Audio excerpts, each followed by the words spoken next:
voy a invitar a que vayamos al libro de Daniel, capítulo 1. Yo voy a leer el primer versículo y así consecutivamente ustedes leen el segundo, yo el tercero, y terminamos todos juntos en el versículo el versículo 21. ¿Estamos ahí, hermanos? Dice la Biblia en el libro de Daniel, capítulo 1, dice: en el año tercero del reinado de Joacim, rey de Judá, vino Nabucodonosor, rey de Babilonia, y la sitió. Y el Señor entregó en sus manos a Joacim, rey de Judá, y parte de los utensilios de la casa de Dios, y los trajo a tierra de Sinar, a la casa de su Dios, y colocó los utensilios en la casa del tesoro de su Dios. Y dijo el rey a Aspenaz, jefe de los eunucos, que trajese a los hijos de Israel del linaje real de los príncipes, Muchachos en quienes no hubiese tacha alguna, de buen parecer, enseñados en toda sabiduría, sabios en ciencia y de buen entendimiento, e idóneos para estar en el palacio del rey, y que les enseñase las letras y la lengua de los caldeos. y le señaló el rey ración para cada día, de la provisión de la comida del rey, y del vino que él bebía, y que los criase 3 años, para que al fin de ellos se presentasen delante del rey. Entre estos estaban Daniel, Ananías, Misael y Azarías, de los hijos de Judá.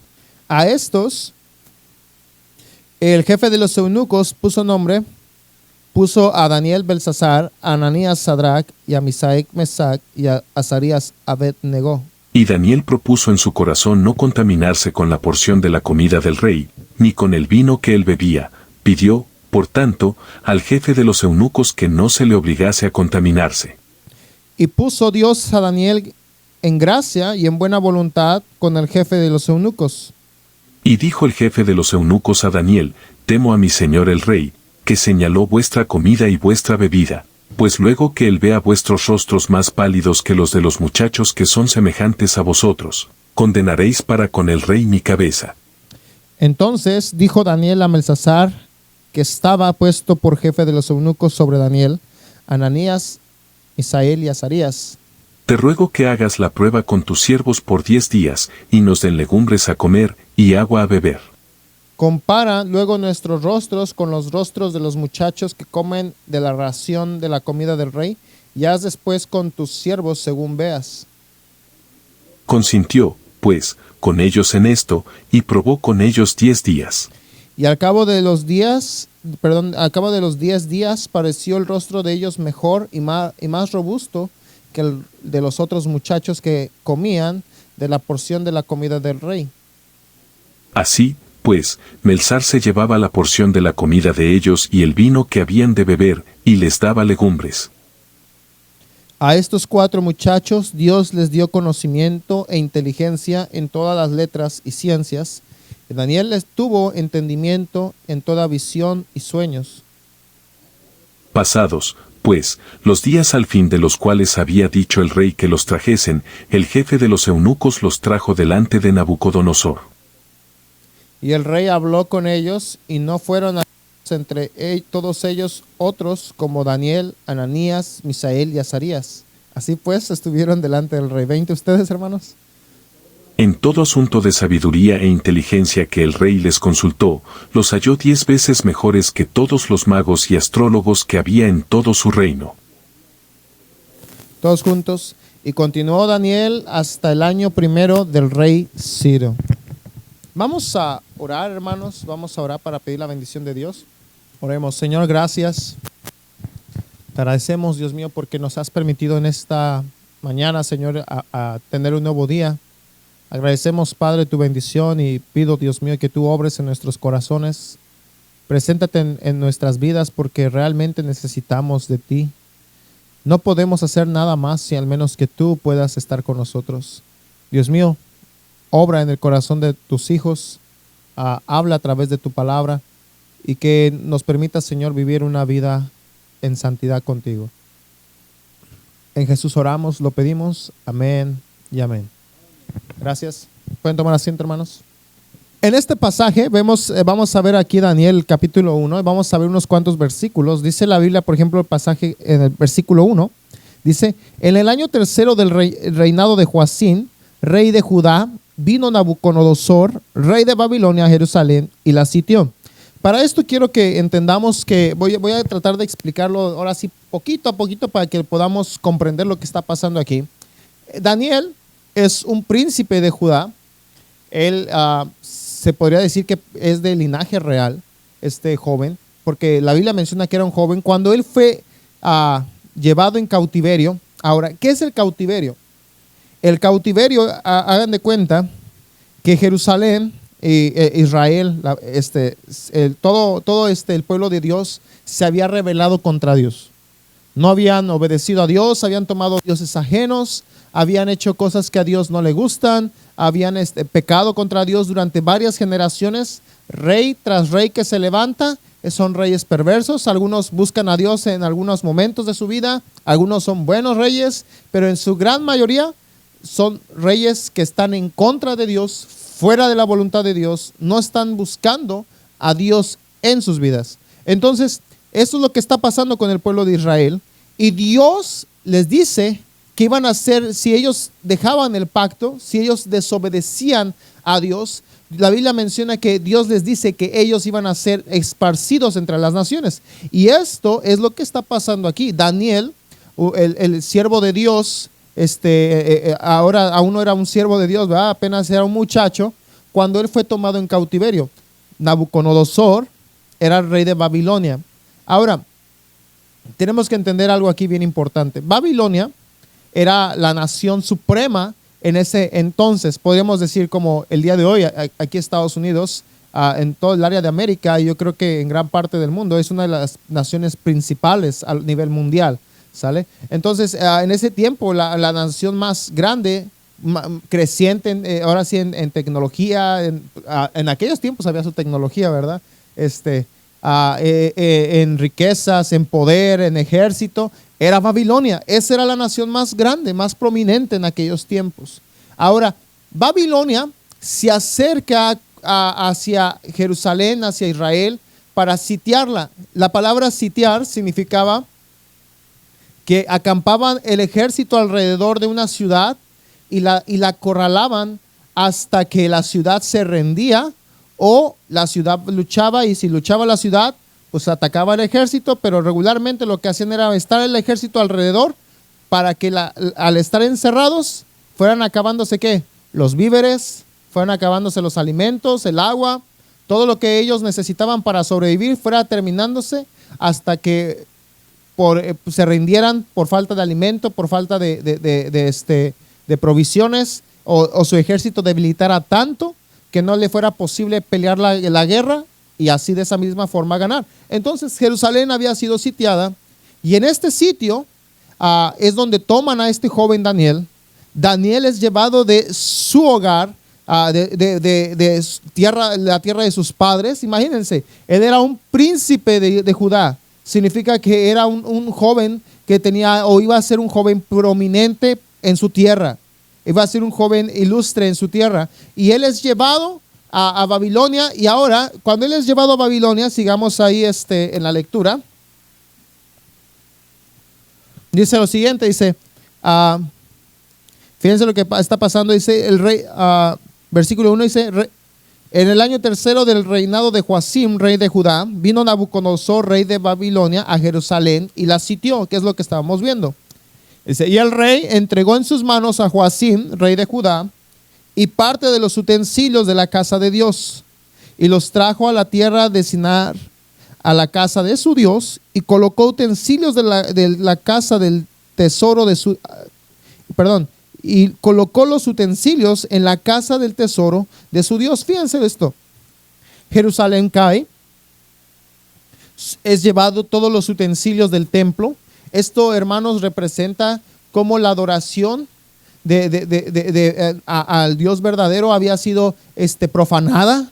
Esta adoración había sido quitada del lugar donde debía de estar, en lo más alto, en lo más sublime, y ahora había sido llevado hacia un lugar donde no debía estar, en la casa, dicen, del tesoro de su Dios. ¿Por qué? Porque a veces, por ejemplo, lo que había pasado con los israelitas era que en el templo pensaban que las cosas eran tan sagradas que estaban volviendo religiosos. Pensaban que porque eran cosas del templo, era lo más importante, cuando en sí no vivían una vida recta con Dios, no cumplían los mandamientos del Señor. Eso era el enojo de parte de Dios, no tanto los utensilios. ¿Estamos ahí? Ahora sigamos más adelante, dice: y dijo el rey Aspenaz, jefe de los eunucos.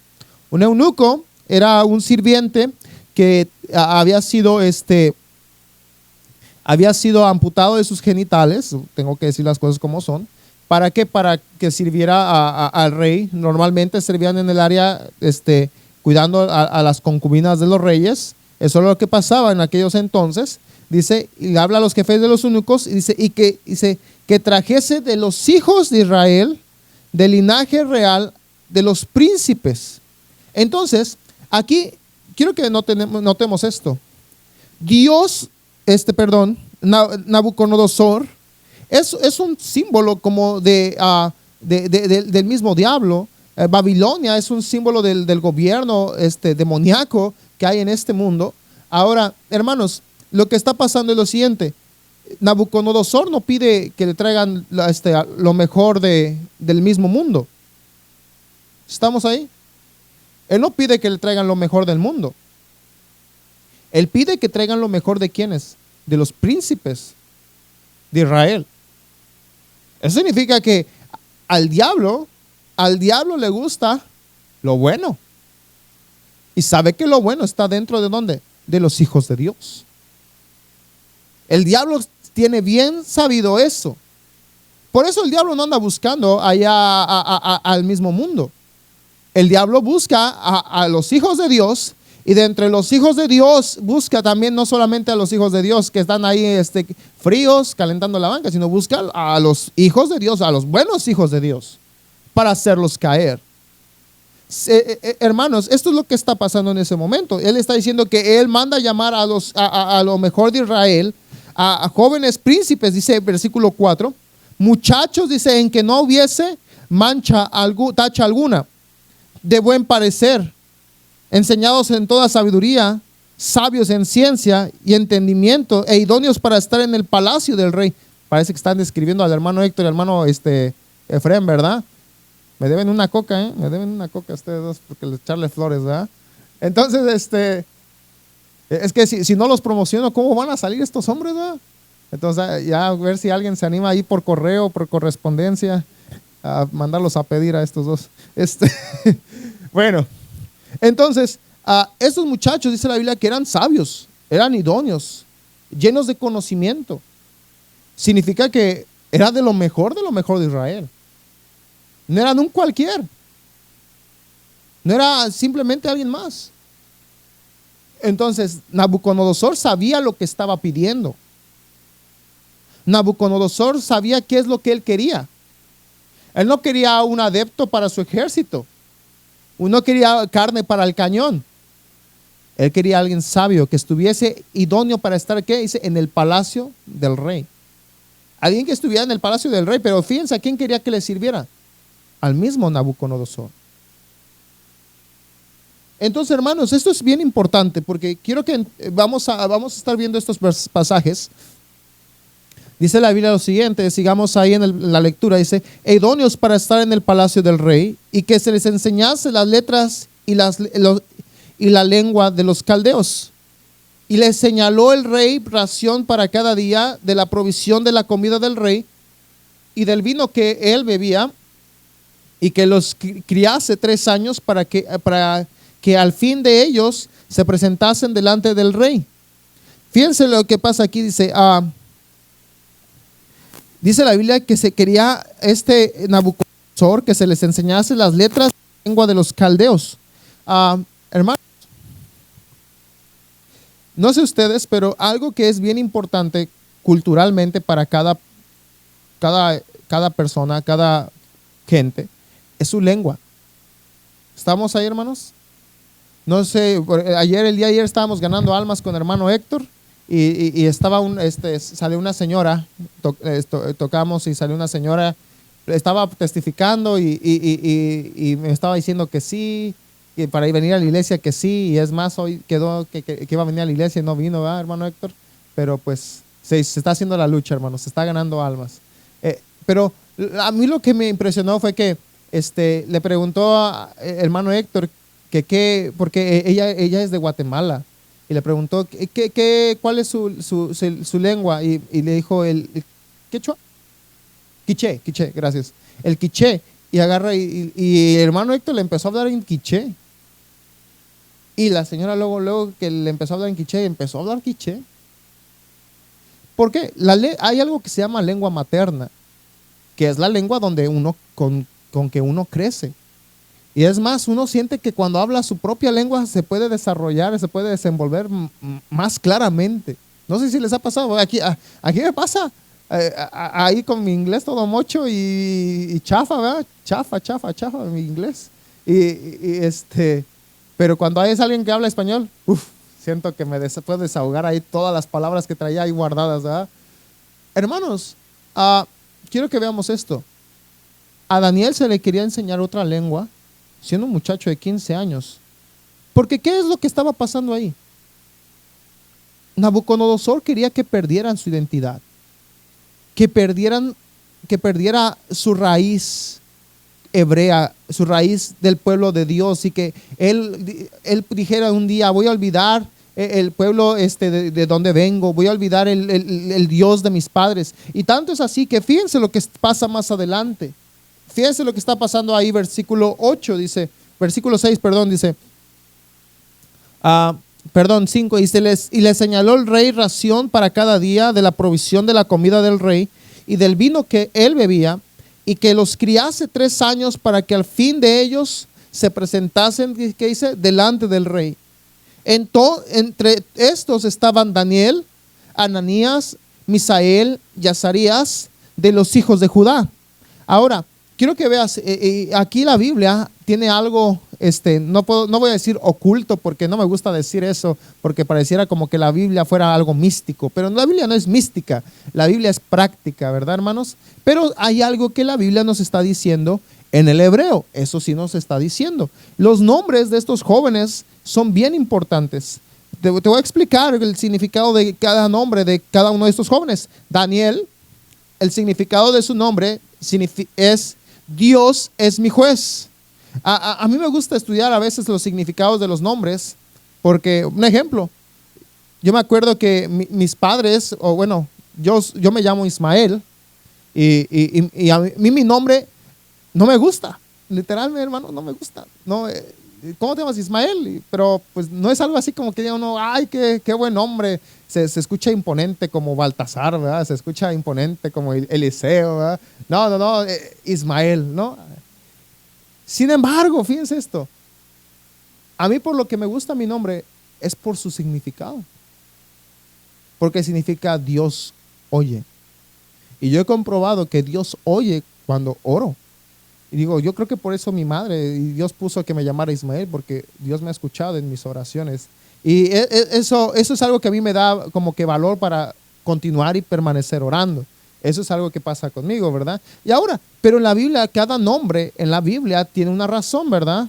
Espero, hermanos, que no le vayas a poner a tu hijo Bad Bunny o algo así, ¿verdad? Porque luego cada cosa que hace la gente últimamente es que dice uno: la gente está loca. Pero bueno, está como había uno allá en México, hermano Baltasar, puede creer, que le puso a su hijo Goku. ¿Usted puede creer esto? Ya no, yo creo que ya necesitan dejar tanto celular, ¿verdad? Estropea la mente la gente. Entonces, dice, en estos 3, sigamos. Daniel significa Dios es mi juez. Eso es el significado de el nombre Daniel. El siguiente que vemos ahí en la lista es Ananías. Ananías, fíjense lo que significa Ananías. Significa gracia del Señor, o Dios es misericordioso. Imagínense, son nombres que exaltan a Dios. Si estamos ahí, hermanos, su nombre significaba la gracia del Señor. Esta iglesia se llama Iglesia Bautista Gracia, ¿verdad? Entonces, una bendición que entendamos que es la gracia de Dios, el regalo que no merecemos. Es más, hermanos, te voy a ser sincero, ni siquiera merecemos que estuviéramos aquí congregados. Entonces deberíamos de sentirnos agradecidos porque Dios nos ha permitido estar aquí el día de hoy. ¿Está, hermanos? Entonces, Misael, dice la Biblia, el siguiente nombre, Misael significa el que es el Dios fuerte. Otro nombre que exalta ¿a quién? A Dios. Ahora, hay otra traducción que significa quién es como Dios, del nombre de Misael. Ese está tremendo ese nombre. Y luego vemos el último nombre que es Azarías. Sí, ¿verdad? Es Azarías. Sí. Y Azarías significa Jehová es ayuda o el Señor ayuda. Ahora, hermanos, te digo, en la Biblia los nombres bíblicos tienen una importancia. Por ejemplo, te pongo un ejemplo bien claro. En la Biblia se le llama Jacob al hijo de Isaac. Y ahora sí saben qué significaba Jacob. El nombre Jacob significaba tranza. Era un chilango. ¿Cómo le llaman, hermano Eliseo, allá en Guatemala a la gente que es tranza? A gente que es tranza, que es amante de lo ajeno, que le gusta lo robado.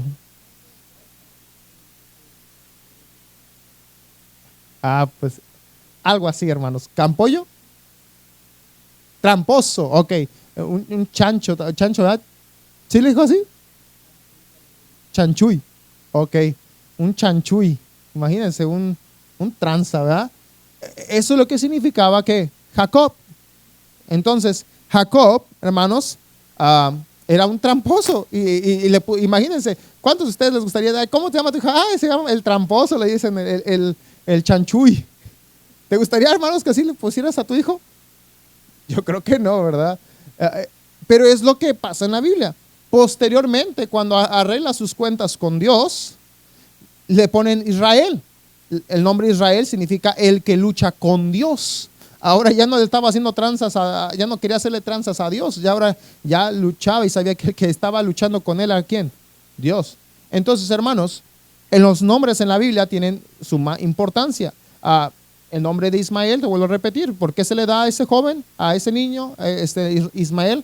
Porque Agar ora por su hijo para que su hijo no muera y Dios escucha la oración de esa mujer. Aquí entonces vemos estos nombres de estos 4 jóvenes de Judá y sus nombres, cada uno de ellos, sus nombres están puestos para exaltar y agradar a Dios, para amar a Dios, para que el nombre de su Dios sea glorificado sobre la tierra. Y hermanos, qué importante es ver que es necesario tener buenos nombres, ¿verdad? Ni modo, el nombre que nos tocó, pues ese nos lo tenemos que quedar, ¿verdad?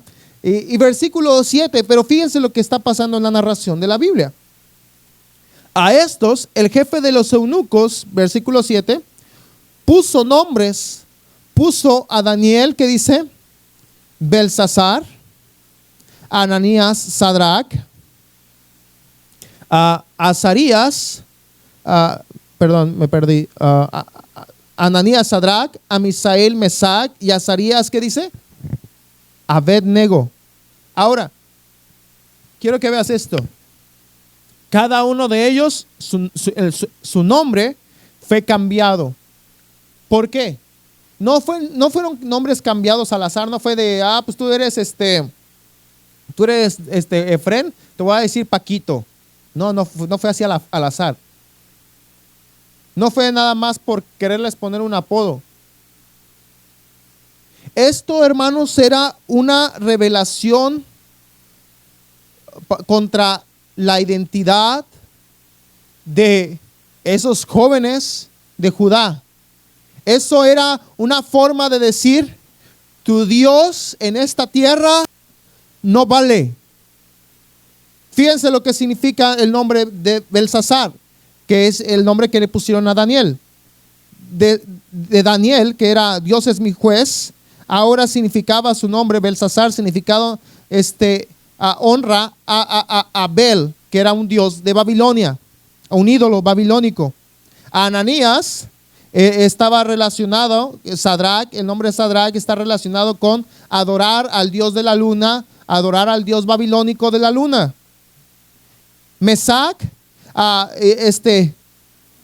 que significaba, su nombre original, Misael, que significaba quién es como Dios.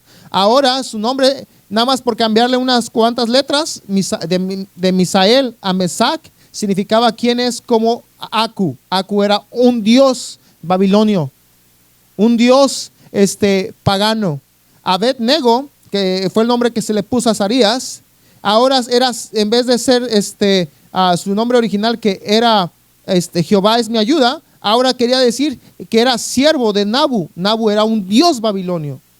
Cada uno de los nombres de estos jóvenes fue cambiado, fue modificado, para que en vez de que ellos recordaran a qué Dios amaban, a qué Dios exaltaban, a qué Dios les había enseñado sus padres, ahora el Dios que ellos le ponían puesto en su nombre era un Dios babilonio, para decirle aquí, tu Dios no tiene voz ni voto, lo cual era un error.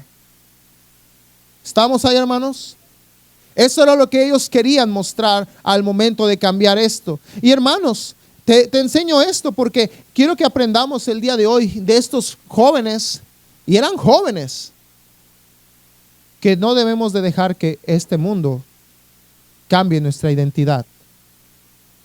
Pero para esto tenemos que aprender o entender qué es la identidad. Antiguamente, los apellidos se ponían dependiendo a qué se dedicara la gente. ¿Sabían eso? ¿Sí sabían eso, hermanos? Por ejemplo, no va a decir hermano Balta que era rubio porque eran rubios de ojos azules. Se vuela el hermano Balta, ¿verdad? Por ejemplo, si tú eras zapatero, más probable que tu apellido fuera Zapata. ¿Estamos? Por eso era Juan, no era Juan el rociador de agua, ¿verdad? Era Juan el Bautista, porque bautizaba, era el nombre que se le había dado, el Bautista. ¿Estamos ahí, hermanos? Entonces, el nombre tenía que ver mucho con a la situación con la que se dedicaban. Eso ponía su identidad. No sé si ustedes recuerdan, pero normalmente, si una persona se dedicaba, no sé, a la carnicería, lo más probable es que sus hijos fueran ¿qué? Carniceros. Si eran zapateros, que fueran zapateros. Era el oficio que se le enseñaba. Si eran carpinteros, que fueran carpinteros sus hijos. Si eran albañiles, que fueran albañiles. Si estamos ahí, era como que la forma que se les enseñaba, se les transmitía el oficio. Ahora, en la Biblia pasa cosas similares, cosas semejantes. Y hermanos, pero ahora si yo te preguntara, ¿y tú cómo eres conocido?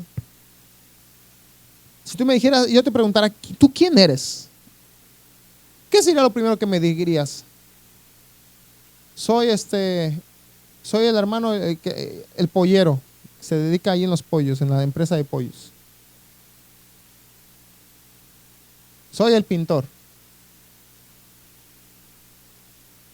Algunos me dirán, no, pues soy padre, soy madre. No, pues soy hijo.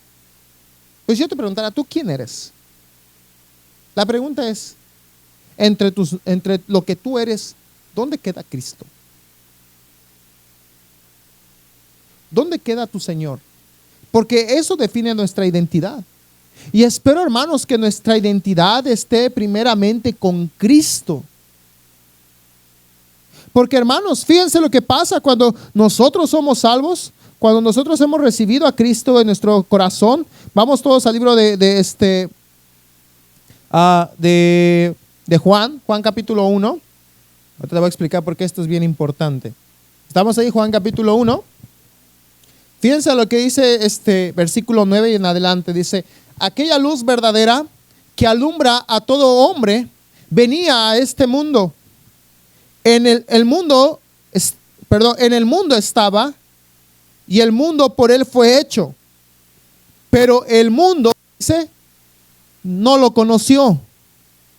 A lo suyo vino, dice, y los suyos sí vieron. Ahora, hermanos, quiero que veamos esto, que este mundo no está buscando tener una identidad con Cristo, no busca relacionarse con Cristo. Si tú te fijas, hermanos, la mayoría del mundo trata todo el domingo, el día que según se le da para adorar a la gente vaya a adorar a Dios, a la gente sale a sus servicios, a distintas iglesias, distintos lugares de centros religiosos, cultos de algunas religiones. Y hermanos, ¿qué es lo que pasa? Llegan ese día, el domingo, a la iglesia, salen de sus iglesias y todo lo que quieren hacer toda la semana es olvidarse que tuvieron alguna relación con su Dios. Y eso muchas veces se está metiendo en nuestras iglesias. Queremos hablar de Dios aquí en la iglesia, queremos que aquí en la iglesia se nos hable de Dios, pero allá afuera no queremos enseñar ni mostrar nada de lo que realmente somos. Porque si nosotros tuviésemos a Cristo como prioridad de nuestra vida, entonces nosotros primeramente diríamos, somos cristianos. Y nuestra vida daría ejemplo de que realmente somos cristianos y que nuestra identidad, quiénes somos, depende de que Cristo nos ha salvado. Ya la gente no quiere batallar y decir yo soy cristiano antes que todo. Preferimos agradar al mundo, preferimos tomar modas mundanas, preferimos agarrar música mundana, preferimos agarrar vicios mundanos. ¿Y sabes todo esto para qué? Para poder encajar lo más posible en este mundo. Para que el mundo pueda relacionarse con nosotros. Es más, hermanos, hoy en día hasta las iglesias ya no quieren apartarse del mundo. Quieren que las iglesias parezcan más el mundo. Vemos iglesias que ahora quieren poner teatros atrás. Quieren poner cámaras de humo. Ya no le llaman el altar, ya le llaman el escenario. Entonces, hermanos, quiero que entendamos que la relación de este mundo es que estamos perdiendo la identidad de que somos cristianos, que somos hijos de Dios y que como hijos de Dios eso es lo que tiene mucho más valor en nuestras vidas. Porque, hermanos, antes de que tú y yo fuésemos padres, antes de que tú y yo fuésemos hijos, ya había un Dios en el cielo que había dicho que íbamos a ser hijos suyos. Ya había un Dios en el cielo que había hecho, que nos había conocido. Por eso está diciendo la Biblia, el mundo no conoció al Señor cuando vino. Este mundo despreció a nuestro Cristo. Este mundo no lo quiso. Pero el mismo Señor ya los había conocido al mundo. Por eso dice, Él vino a los suyos. Él vino a lo suyo. Él vino a hacer su obra. Él vino a dar su vida por su pueblo, por su iglesia. Él vino a salvar al pecador de sus pecados. Él vino a lo suyo. Él tenía plan, él tenía una misión, tenía propósito y lo cumplió. Y ahora, fíjense lo que dice la siguiente frase del versículo 11. Y los suyos, ¿qué dice? No le conocieron. Los que eran suyos no le conocieron. Qué triste que muchas veces nosotros no conocemos a nuestro Dios y no queremos parecernos nada a nuestro Dios. ¿Cuántos de ustedes, hermanos, son padres? Levanten sus manos. ¿Tú eres padre? No niegues a tu criatura, hermano. Levanta tu mano, es tuyo. Sí, digo, porque le dicen son padres y saben que son tremendos y como que se hacen que les habló la Virgen o no sé qué les haya hablado, ¿verdad? Porque no creo que haya sido el Señor. Si tienes hijos, hermanos, es mi criatura, es mía, salió de mí. ¿Qué pasa cuando un niño se parece a su padre? Yo por ejemplo, cuando mi bebé estaba chiquito, estaba de meses, los hermanos de la iglesia ya en Cherán lo miraban diciendo, ¡ay! Se parece al pastor Pedro. Y yo me quedaba. Se parece a mi suegro y decía, bueno, pues se parece a mi suegro. Está bien, pues familia, tiene que, ¿verdad? Tiene que. Y fue creciendo y luego dijeron, ay, no, hermano, como que ya se está pareciendo a usted. Dice. Y yo, sí, ¿verdad? A ver, como que ya le estoy agarrando más forma, ¿verdad? Y pasó el tiempo. Y hermanos, luego ahora lo veo y está más grandecito y dicen, ay, hermano, se parece todo a usted. Ya me dan la queja, ¿verdad? Ya no, que es igual de latoso que uno, ¿verdad? Pero a lo que voy, hermanos, es cuando a uno como padre le dicen, tu hijo se parece a ti, o a usted, hermana, cuando le dicen como madre, su hija, su hijo se parece a usted un montón, ¿cómo se siente uno? Como que se le infla el pecho a uno, ¿verdad? Hay como los gavilanes, bien se pavonean, ¿verdad? Sí. Todo mío, solito, solito. Y digo, la pregunta es, ¿y por qué si nos honra, nos da un gozo, un gusto ver a alguien que se parezca a nosotros? ¿Por qué razón? Si allá arriba tenemos un Padre eterno, un Padre celestial, tenemos a nuestro Señor Jesucristo en el cielo, ¿por qué no nos parecemos a nuestro Padre? ¿Por qué no nos parecemos a nuestro Señor? Porque estamos esperando que nuestra identidad se parezca más a la del mundo que la de nuestro Señor. Porque estamos más conformes en parecernos y encajar en este mundo que, hermanos, te voy a decir algo, este mundo solamente te va a usar, te va a masticar, luego te va a escupir cuando ya no le sirvas. Te van a exprimir, hermano, déjame decirte algo. Tu trabajo es bueno y trabaja, esfuérzate, pero en cuanto ya no le sirvas a tu trabajo, ¿sabes qué? Te van a reemplazar por uno más joven. Uno que le pueda dar las energías que tú le diste de tu juventud. Estamos ahí, ¿verdad? Yo por eso a veces a veces en las iglesias, los jóvenes, pasa algo bien chistoso, hermanos. Los jóvenes se van al mundo por tratar de comerse al mundo. El mundo se los termina comiendo. Pasan los años, regresan viejitos. Y ya viejitos ahora sí quieren entregarle todo lo que les quedó a Dios. No hay ningún problema con ello. Pero tenían toda la juventud, toda la fuerza de su juventud para entregársela a Dios.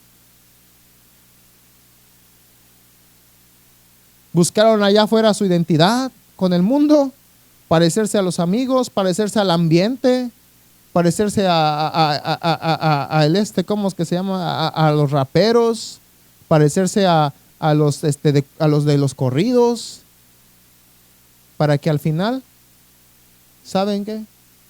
Al final siempre lo único que queda es Cristo. No hay nada más, hermanos. Yo he visto hermanos así, ya ancianos, que hicieron sus regazonas y ellos lo reconocen. Recuerdo a un hermano, este hermano era tremendo, era de la iglesia, no voy a quemar la iglesia, ¿verdad? Pero de un amigo, había ganado a este hermano. Y ya era un hermano anciano, pero lo había ganado, pero entre parte, ¿verdad? Porque él ya era cristiano de tiempo. Tenía muchos años siendo cristiano. Y dentro de sus logros como cristiano tenía le presumió al pastor, que es mi amigo, que había que en sus logros él había dividido 2 iglesias. Hermanos, esos eran sus logros como cristiano. Y luego ya en una temporada de su vida dejó las cosas de Dios y se apartó del Señor. Y luego el pastor tocando puertas se lo encontró y ya era un anciano. Y empezó a ir a la iglesia y pasaba la ruta por ellos, pasaba un Benz, lo llevaba a la iglesia, lo traía porque ya andaba en bordón y todo el asunto. Y yo recuerdo todavía un día que yo apoyaba a este pastor un tiempo, apoyé un tiempo ganando almas y con sus jóvenes. Y un día había fuimos a visitarlo porque él ya estaba muy mal de salud. Ya no se podía parar de cama, se la pasaba acostado. Y fue algo pues feo, ¿verdad? Porque era tanto ya su inmovilidad que tenía que quedarse de un lado. Y cuando ya se le empezaba a rozar por estar acostado a un solo lado, tenían que ayudarle a darle vuelta. Y si no había quien le ayudara, así, hermanos, hasta llagas le podían salir. Y ya íbamos y lo visitábamos y ya ni a la iglesia él podía llegar. Si la Benz ya no podía casi responsabilizarse, era muy, muy difícil que fuera él a la iglesia. Escuchaba ya las transmisiones ya en su celular, pero él decía que él quería todavía ir a la iglesia. Pero qué triste, ¿verdad, hermanos? Que su juventud, porque conoció a Cristo joven. Y dentro de sus mayores logros como cristiano fue dividir 2 iglesias. Y ya anciano, ¿quién fue lo último que quedó? Sus hijos, pues no lo visitan. ¿Y saben con quién se quedó? Con Cristo. Dice uno, ay no, pues qué feo, va. No, pues eso es lo que nos espera a cada uno de nosotros. A lo mejor tu esposo o tu esposa se va antes, si no lo mandas tú o no lo mandas tú, ¿verdad? Pero, sí, ¿verdad? Express. Pero, a final de cuentas, ¿quién va a quedar contigo? Solamente Cristo. Y va a ser terrible, hermanos, que nos estemos lamentando en ya nuestra vejez, porque en la vejez empieza a cobrar vida todos los pensamientos, todos los actos de la vida empiezan a cobrar, empiezan a cobrar y a rondear en la mente, y que digas, me hubiese podido parecer más a Cristo en mi juventud. Si los años se nos van a pasar pronto. Predico este sermón, hermanos. Este sermón se los prediqué cuando a mi grupo de jóvenes, porque están en la loquera, que de repente no les sube el agua al tinaco, pero veo aquí que hay jóvenes, matrimonios, jóvenes, hermanos que tienen todavía mucho por delante. Y de verdad, hermanos, no esperen a que se consuma su vida en el mundo y después con Cristo, ¿qué hiciste? Dale tiempo a Dios, porque a final de cuentas, escúchame, es el último y es el único con el que te quedarás. Pide a Dios que cambie nuestro corazón, porque Él es el único que vale la pena seguir. Él es el único que vale la pena seguir. Aquí, hermanos, hermano Javier, ¿cuántos años tiene usted siendo cristiano? 10 años. Imagínense, hermanos, 10 años. Yo estoy muy agradecido con Dios. Yo creo que en mi rebeldía, en mi juventud, hermanos, yo decía, ¿por qué fui cristiano? Muchas reglas. Pero ahora veo a compañeros, amigos de la escuela, gente conocida que no vivieron la vida que yo viví en mi juventud, y los veo cómo están destrozados, dañados, y digo, wow, qué grande es la misericordia de Dios, que de todo esto me salve. Hermano, tienes un gran privilegio. Párecete a tu Señor. Por eso dice lo siguiente, hermanos. Versículo 12.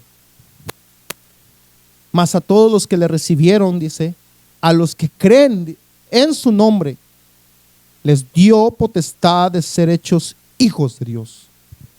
No hay nombre, hermano, más grande que podamos tener que el simple hecho de ser hijo de Dios. No hay otro nombre más grande. No hay otra, hermanos, no hay algo más que nos pueda dar una calificación en nuestra vida que el simple hecho de que tú digas, soy hijo de Dios. Antes de ser carpintero, soy hijo de Dios. Antes de ser plomero, soy hijo de Dios. Antes de ser lo que soy hijo de Dios. Hermanos, ese es un título que costó a nuestro Señor sangre, costó vida. Es un título, hermanos, que le ha costado a lo largo del tiempo a cristianos sus vidas. Y hoy en día, hermanos, que tenemos tantos privilegios, que tenemos tantas cosas a nuestro favor, estamos dejando a un lado el título del ser hijo de Dios. Estamos dejando ese título olvidado. Es un gran privilegio, porque dice, a todos los que creyeron, a los que creen en su nombre. Imagínate, hermanos, dice, les dio potestad, les está diciendo, les está imputando un derecho que no les pertenecía. ¿Quién es tan bueno y tan misericordioso como nuestro Dios, que de ser hijos del diablo, porque eso éramos, hermanos, de ser hijos del diablo ahora somos hijos de Dios? Es un privilegio tremendo. Oh, hermano, pero es que yo no me portaba tan mal en el mundo. No importa, eras hijo del diablo. Si tú no buscabas a Dios, eras hijo del diablo. Si tú no tenías a Cristo, no eras hijo de Dios. Era un derecho que Dios nos dio, no porque lo mereciéramos, sino por pura misericordia. El título más grande que tú puedes tener en tu vida es ese, hijo de Dios. Espero, hermano, que esta semana en tus actividades tú puedas poner ese título en alto. ¿Quién eres? No, pues soy Héctor. Pero antes de ser Héctor, soy hijo de Dios. Soy Eunice, pero antes de ser Eunice, soy hijo de Dios. Soy Alex, pero antes de ser Alex, soy hijo de Dios. Porque ese es el título más grande que tenemos. Seamos hijos de Dios, un derecho que no merecíamos. El mundo, hermanos, trata de cambiar nuestra identidad. Arriba hay un Dios que dice, tú eres mi hijo, parécete a mí, sé como yo. No es difícil, simplemente amemos a nuestro Padre. ¿Te acuerdas cuando aquellos tiempos cuando mirabas a tu papá o a tu padre como el jefazo? Lo mirabas como héroe. Todo querías hacer como quien, como tu papá. ¿Sí o no? Hay que aprender a ver a nuestro Dios como lo primero, como el bueno. Que Dios nos ayude, hermanos, todos cabezas inclinadas, ojos cerrados.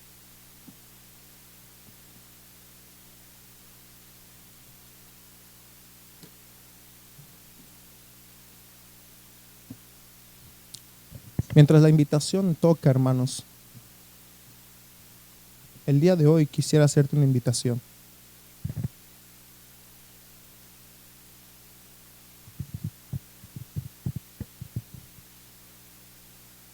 ¿Quién tú eres?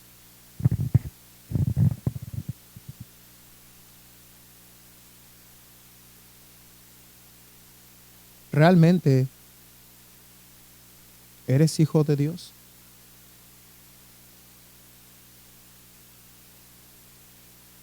Ahora, hermano, si tú eres hijo de Dios, tómate ese título, tómate ese nombre como lo que es un privilegio, un derecho que ninguno de nosotros merece. Algo que se nos fue dado por gracia, algo que se nos fue dado por misericordia, algo que se nos fue dado desde el cielo simplemente por amor a nosotros.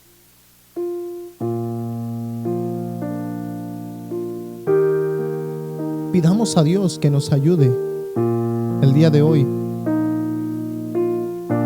a tomar ese nombre, ese título y levantar el estandarte de Dios sobre nuestras vidas.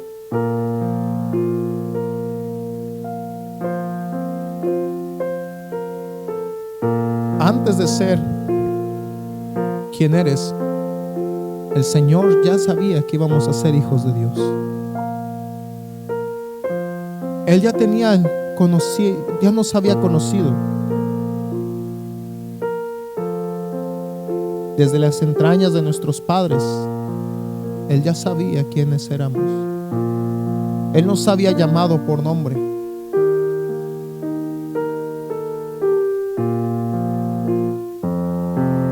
No dejes, hermano, que este mundo te atraiga, que este mundo te invite a participar y a ser como Él.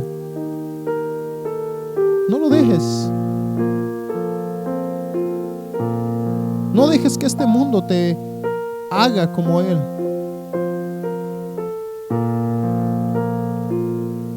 Es atractivo.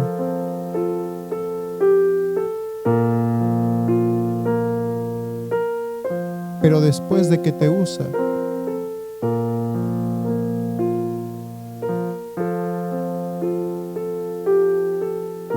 te desecha. El día de hoy, ¿quién diría, hermano Ismael, Dios me habló, ore por mí, yo tengo cosas que cambiar en mi vida? Tengo que levantar el nombre de Cristo en mi vida. Tengo que levantar a Jesús en mi vida. Que sea lo primordial en mi vida. Si Dios te habló, yo te invito, levanta tu mano, déjame ver tu mano levantada. Amén, por esa mano levantada. Amén, amén, por esas manos levantadas. Gloria a Dios por ustedes.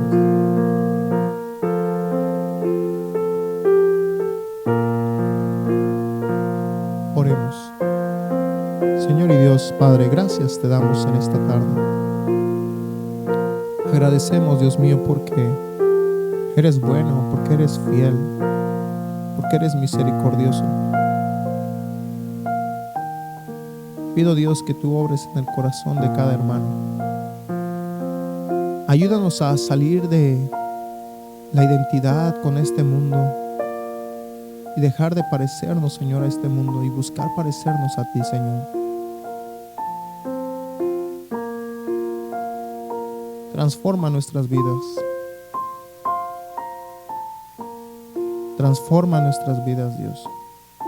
Porque si no eres tú el que transforma, ¿quién puede cambiarnos sino solamente tú?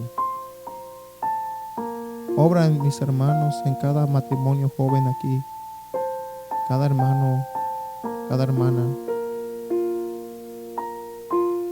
Desde donde tú nos hayas traído a este lugar, sé tú, Señor, cambiando y transformando nuestras vidas.